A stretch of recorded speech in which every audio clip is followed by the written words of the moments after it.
My girlfriend deleted the last, "I love you," my late daughter ever said.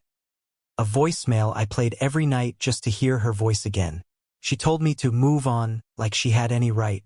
But when I found it in my cloud backup, I went nuclear.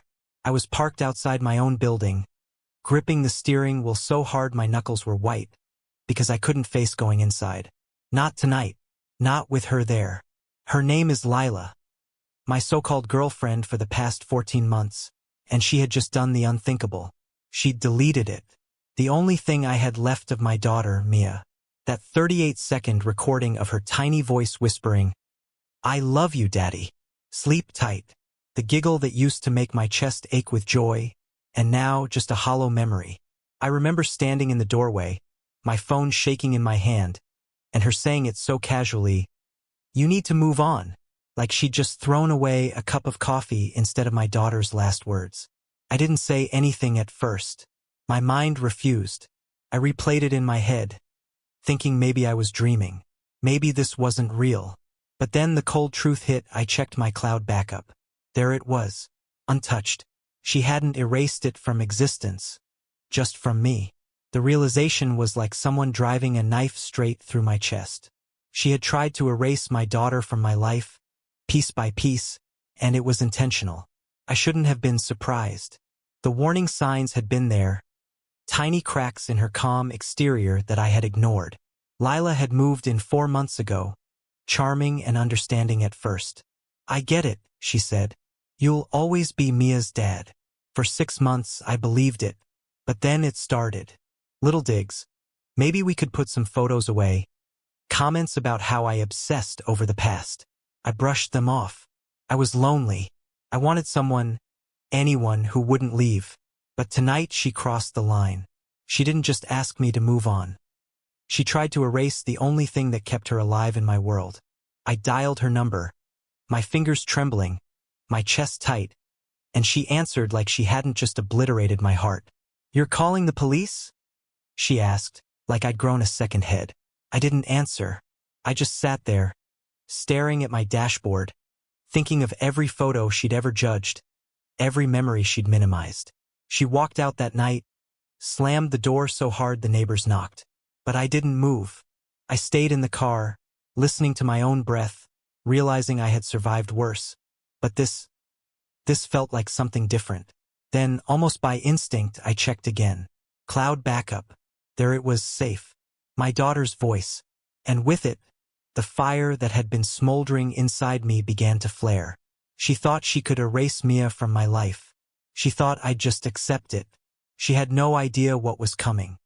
I should probably explain how I got here, because if you saw me now, parked outside my building, shaking, you'd think I was unstable. Maybe I am, but only because of what I lost. My daughter, Mia, she died 2 years ago, 7 years old, leukemia. Cancer doesn't care how bright a life is, how much love surrounds it. It just takes. Her mom, Rachel, and I split when Mia was little, but we stayed close. We were friends, co-parents. When she got sick, we were there every day, holding her hands, reading her favorite stories, and counting every shallow breath she took. When she died, we were both there, crying, clinging to the warmth of her tiny body. That night, I didn't just lose my daughter. I lost a part of myself that I'll never get back. I had one thing left, one recording on my phone. 38 seconds. Her voice, whispering goodnight to me before a business trip, giggling at something I said in the background. That laugh. It could break me and rebuild me all at once. I only listened to it alone. Sacred. Private. No one else could touch it. And then Lila appeared. She seemed perfect at first, like someone plucked straight out of a grief counselor's checklist. Understanding, patient, compassionate. She said she got it. She said, "You'll always be Mia's dad, and that's okay." For a while, I believed her. I let myself hope, let myself imagine life again, without feeling like I was betraying Mia by living. She moved in 4 months ago. That's when things started to shift. First, it was subtle comments about photos, gentle hints that maybe I was too attached to the past. I brushed them off. I thought maybe she's right, maybe I am stuck. But deep down, I didn't care. Mia's memory wasn't something I could put away. It wasn't just photos or toys. It was her essence, the sound of her voice, the way she made the world brighter just by existing. And she saw that. She saw exactly how much I loved her and thought, I can fix this. I can make him move on by erasing her from his life. At the time, I had no idea. No clue that someone could be so calculating, so cold, so cruel. But tonight, sitting in my car, clutching my phone, I realized something terrifying. This wasn't about love or helping me move on. It was about control, about power. Lila wasn't here to comfort me. She was here to rewrite my reality. And she had started with the one thing that made my pain sacred. I wasn't ready for what came next. But the cracks had begun to widen, and nothing was ever going to be the same. After that night, things spiraled faster than I could have imagined. Lila didn't just leave. She lingered, not physically, but in every corner of my life. Messages, calls, small digs that suddenly felt like threats. She didn't even try to hide it anymore. It was as if deleting that recording gave her some twisted permission to invade every part of me. I started noticing it in little ways first. My photos were rearranged, not where I left them. Mia's blanket had a faint red stain I didn't recognize. A framed beach photo, cracked glass. A drawing she made in first grade, torn. Just enough to shake me without making her seem guilty. I was paranoid, yes, but the signs were there. Then came the confrontations. I catch her on my phone, scrolling silently, pretending to check the weather. When I asked, she smiled, too calm, too casual. What? I'm just checking the news. The same smile she gave the day she told me to move on. My apartment stopped feeling like mine. Every corner felt violated, every memory questioned. I tried to reason with her at first. Lila, this isn't okay. Mia, this is her stuff. Her life. You can't just... She cut me off. You're obsessed, she said. You can't live in the past forever. I'm trying to help. Help. That word tasted like venom in my mouth. She wasn't helping. She was erasing. Piece by piece. She was erasing the only connection I had to the person who made my life worth living. And now she was gloating. That casual cruelty, the way she said it like she'd done something noble, made my blood run cold. Then it got worse. I came home one night to find the lock on my door scratched. Fresh. Someone had tried to get in. No signs of forced entry beyond that, but the message was clear. Lila, or someone with her, was testing me. I changed the locks, installed a Ring camera. The next night, she came back. Knocked hard. Demanded to be let in. I watched her on my phone. A predator pacing at my door. Her face was calm, almost smug. She didn't even try to hide the fact that she thought she had the right to take over my life. I didn't open the door at first. I wanted to scream. I wanted to throw her out the way she tried to take everything from me. But I didn't. I waited. She left after pounding on the door for 10 minutes, muttering threats under her breath. By this point, I realized I was dealing with someone who didn't just want to be part of my life. She wanted to control it, to rewrite it. And the worst part? She had been patient, waiting for me to trust her completely before she started dismantling my world piece by piece. I was done letting her do it quietly.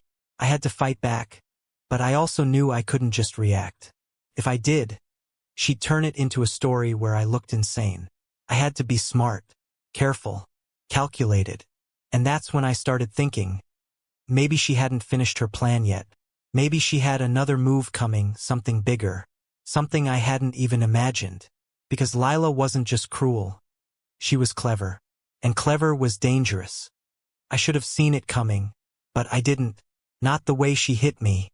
Lila had been playing a quiet game, but the first real strike came out of nowhere. One afternoon, I got a call from Rachel, Mia's mom. My stomach dropped when I heard her voice. Tense, almost afraid.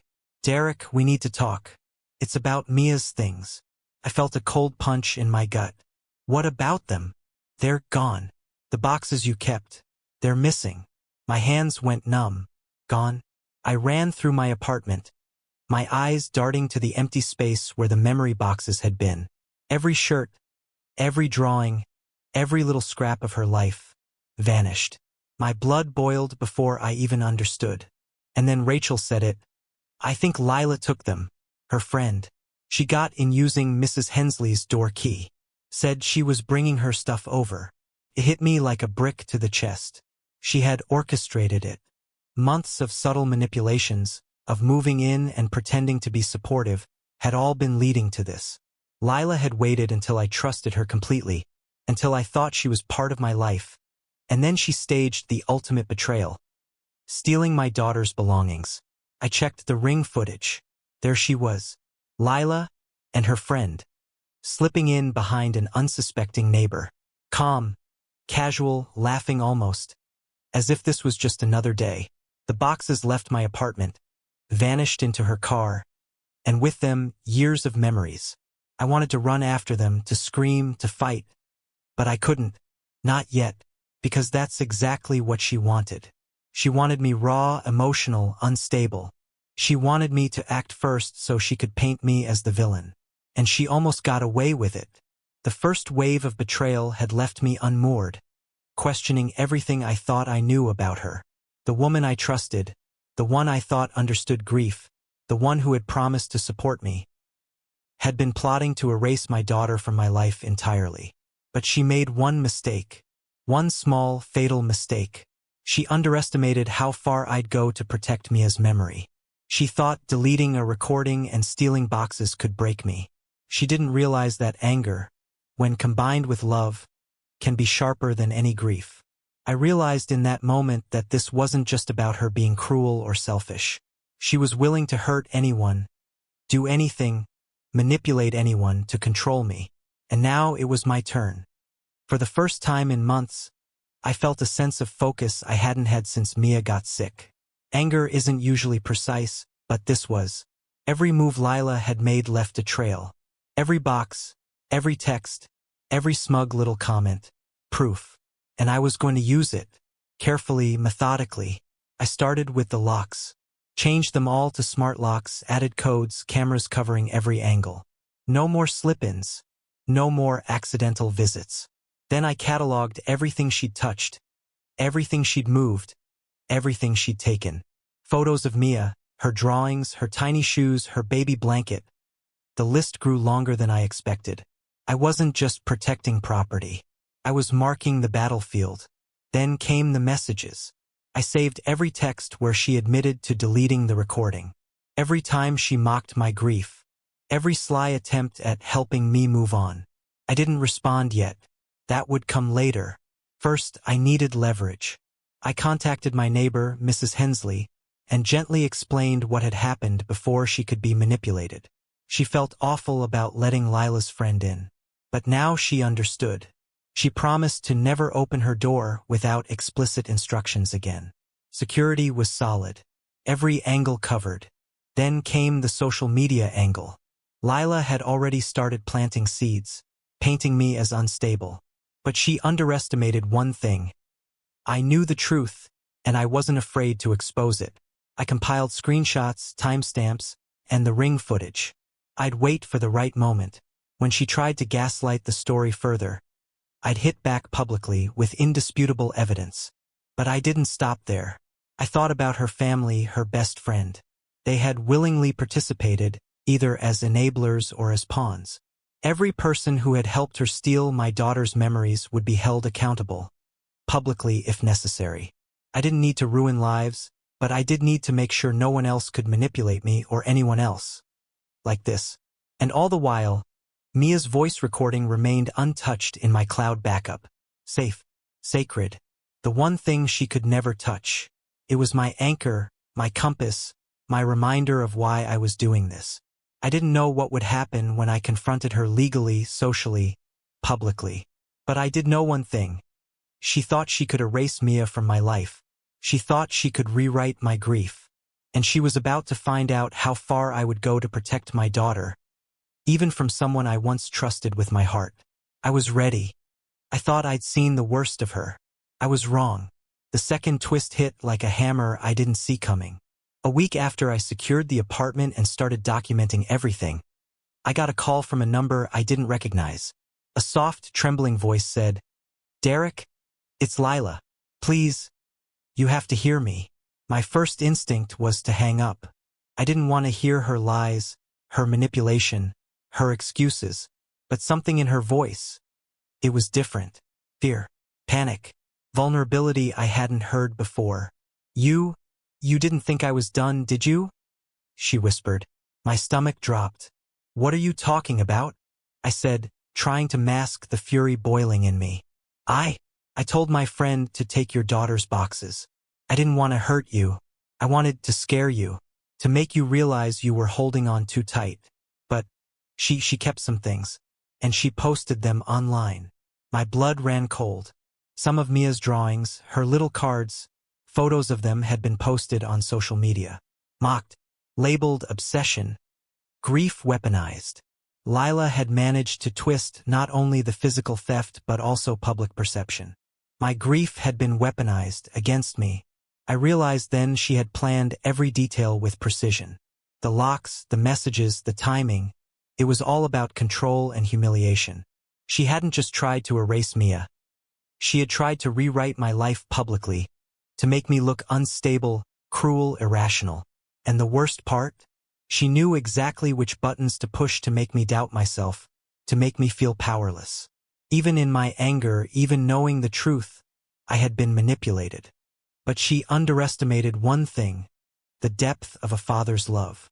She underestimated how far I would go to reclaim Mia's memory, not just for me, but for her.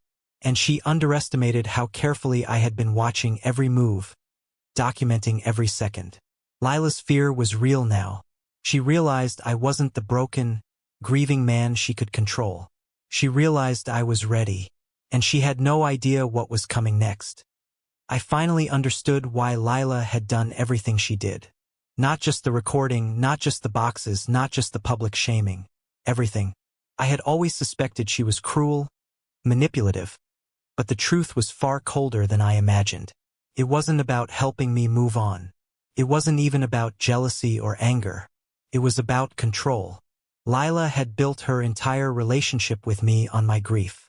Every comforting word, every patient smile, every time she said, I understand. It was all bait. She wanted to mold me, shape me, make me dependent on her, but on her terms.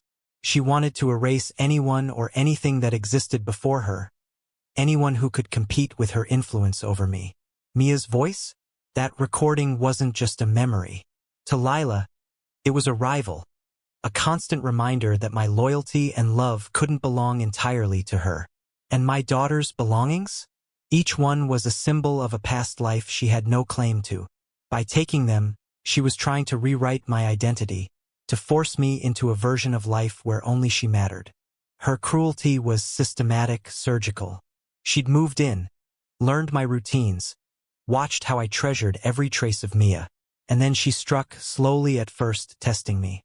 Little digs, subtle manipulations, then the deletion of the recording, then the theft of the boxes, then the public humiliation. Every act designed to isolate me, to make me doubt my own sanity, to make me vulnerable to her control.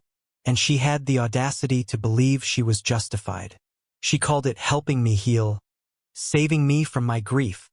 But the truth was horrifyingly simple. She wanted to dominate my life. She wanted to replace Mia in every way she could, erase my past, and force me into a future where she was the only constant.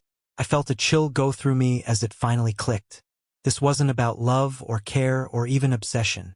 This was about cruelty. Pure, calculating, intentional cruelty. And she had done it with a smile, believing herself the hero in her own story, while destroying the last pieces of my daughter I had left. But she had miscalculated. She thought my love for Mia could be rewritten. She thought I could be broken. She had no idea how far I was willing to go. I waited, not out of fear but patience. Lila thought she could rewrite my life, steal my daughter's things, and publicly humiliate me without consequences. She underestimated one thing, a father's devotion. The first step was legal. I filed for a permanent restraining order, citing the theft, the attempted break-ins, and the harassment. The police reports, ring camera footage, screenshots of her texts admitting to deleting the recording. All of it lined up perfectly. She tried to spin it as a misunderstanding, even tried to claim I was the abusive one. But the evidence was undeniable. The judge granted the order. 1 year, no contact, 500 feet from me, my home, and my workplace. Next, I reclaimed Mia's memory. The stolen boxes were returned, some items damaged, some smoke-stained, but everything recoverable. I had her drawings professionally restored, her blanket professionally cleaned, her little keepsakes cataloged and secured. Every object was placed exactly where it belonged. My apartment finally felt like mine again, quiet, safe, sacred. Then came the final blow, not violent, not flashy, but precise. I exposed the truth publicly. Screenshots, text messages, ring footage, everything. Lila had tried to rewrite my grief as obsession, portray herself as the caring partner, and villainize me. That narrative crumbled under the weight of truth. People who once believed her were confronted with undeniable evidence. She had weaponized grief, manipulated friends and family, and tried to erase my daughter. Now the story was out and the world saw it. Lila vanished. Her social media accounts went private. Her friends distanced themselves. Her threats were silenced. And I finally sat in my apartment, alone, and played Mia's voice again. 38 seconds of perfection, laughter echoing through the quiet. I cried, harder than I had in years. But this time it was healing. Not despair. I'm not dating. I don't plan to. Not because I'm stuck, but because I'm whole. I have friends, family, work, memories, and Mia. And I have the knowledge that no one, not even someone clever, cruel, and manipulative, can erase her from my life again. Some people think revenge has to be dramatic, violent, or public. Mine was quiet, meticulous, and complete. Lila tried to rewrite my story, and I didn't just stop her. I restored it. And the last thing I do every night, I listen to Mia. Good night, Daddy. I love you. I miss you. Sleep tight. Don't let the bedbugs bite. That laugh. That perfect laugh. And I smile, knowing she's still here always. She tried to erase her. I didn't just fight back. I won.